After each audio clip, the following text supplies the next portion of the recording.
دوسرے پروگرام دیکھنے والے اور سننے والوں کو السلام علیکم۔ ارشد ندیم ایک غریب مستری کا بیٹا، جس نے 20 سال محنت کی، جس نے 10 سے 15 سال کارخانوں میں، فیکٹریوں میں محنت کر کے اپنا اس نے محنت کا لوہا منوایا۔ ارشد ندیم نے جو ہے 20 سال محنت کی، لیکن جب ان 20 سالوں میں ارشد ندیم کو کسی میڈیا نے نہیں دکھایا۔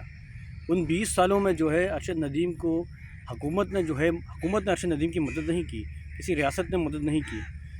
لیکن 20 سالوں کے بعد ارشد ندیم نے اولمپکس میں 9 فٹ کا جو ہے نیزہ جو ہے پھینک کر دنیا میں نام پاکستان کا بنایا، ریاست کا بنایا۔ ارشد ندیم نے امریکہ، آسٹریلیا، جاپان، انڈیا، مصر اور دیگر ممالک کو پیچھے چھوڑ دیا۔ گائز، آج پاکستان کا نام پوری دنیا میں روشن کس نے کیا؟ ارشد ندیم نے، جو کہ ایک غریب کا بیٹا ہے، ایک مستری کا بیٹا ہے، ایک ہاری کا بیٹا ہے۔ ارشد ندیم نے اپنے بیان میں یہ بھی بتایا تھا کہ وہ ایک متوسط فیملی سے جس کا تعلق تھا، مڈل کلاس لو فیملی سے اس کا تعلق تھا۔ وہ بعض اوقات جب فری ٹائم میں جو ہے وہ پڑھتا بھی تھا، اس کے علاوہ پھر وہ جاب بھی کرتا تھا، کام بھی کرتا تھا۔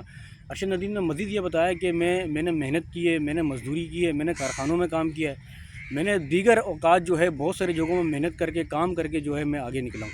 مجھے جو ہے اس کھیل کا بہت زیادہ، مجھے اس کا نام نہیں آتا، نیزہ پھینکنے والا کون سا اس کھیل کیا بولتے ہیں، اس کا مجھے بہت شوق تھا۔ میں نے پاکستان کے مختلف شہروں میں جو ہے جا کے جو ہے کوالیفائڈ کیا ہے اور میں آگے نکلا ہوں۔ ان 20 سالوں کے اندر جو ارشد ندیم نے انتھک محنت کی ہے۔ تو گائز، ارشد ندیم کا ہاتھ جو ہے اللہ تعالیٰ نے پکڑا، اور اس کے ذریعے آج ارشد ندیم نے جو ہے پاکستان کا نام پوری دنیا میں روشن کیا۔ پاکستان کا نام جو ہے دنیا کے چپے چپے میں جو ہے وہ پھیلا دیا۔ آج آپ یہ دیکھیں کہ انڈیا بھی چیخ رہا ہے کہ جو ہے ایک غریب کا بیٹا کیسے آگے نکل گیا۔ ہم نے مختلف جو ہے ویڈیوز وغیرہ دیکھی ہیں نیوز کی، انڈیا کی، تو اس میں آج بھی انڈیا کی جو حکومت، بلکہ انڈیا کے جو لوگ ہیں، نیوز اینکر ہے، وہ بھی ارشد ندیم کی جو ہے وہ تعریف کر رہے ہیں کہ کس طرح جو ہے وہ پاکستان آگے نکل گیا۔ اس کے علاوہ مصر کی میڈیا، امریکہ کی میڈیا، مختلف اوقات جتنے بھی جو ممالک کی میڈیا ہیں، آج وہ پاکستان کر رہے ہیں گائز۔ تو گائز، یہ وہ بچہ، یہ وہ لڑکا نوجوان تھا جس نے اولمپکس میں پہلی پوزیشن حاصل کی اور اپنے ملک کا نام جو ہے پوری دنیا میں روشن کیا۔ تو گائز، ہمیں بھی اس طرح محنت کرنی چاہیے۔ ارشد ندیم سے ہمیں سبق سیکھنا چاہیے، دوسروں کے بچوں کو بھی سبق سیکھنا چاہیے، کیونکہ یہ کوئی خاندانی امیر نہیں تھے، یہ کوئی رئیس زادے نہیں تھے، یہ غریب تھے، یہ غربت سے آگے نکلے، یہ محنت کر کے آگے نکلے۔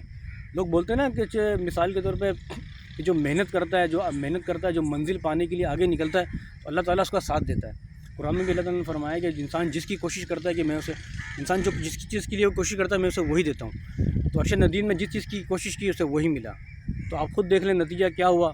آج ہمارے ملک کا نام پوری دنیا میں روشن ہے، آج پاکستان کا نام پوری دنیا میں روشن ہے ارشد ندیم کی وجہ سے۔ اس کے علاوہ بھی پاکستان کے بہت سارے گولڈ میڈلسٹ آئے ہیں، لیکن اس جیسا گائز نہیں آیا۔ بہت سارے پاکستان کے ایسے پرسن آئے ہیں جنہوں نے ہمارے ملک کا نام روشن کیا ہے، لیکن ارشد ندیم جیسا شاید کوئی نہیں تھا۔ لیکن اب ارشد ندیم نے جو ہے ملک کا نام روشن کر کے دنیا کو یہ بتا دیا کہ محنتی لوگ، کامیاب لوگ صرف دوسرے ملکوں میں نہیں بلکہ پاکستان کے اندر بھی ہے۔ تو گائز، اگر ویڈیو اچھی لگی سبسکرائب کریں، میرے چینل کو لائک کریں، اس کے ساتھ ہی آپ اپنے میزبان عبدالستار کو اجازت دیں۔ اللہ حافظ، پاکستان زندہ باد۔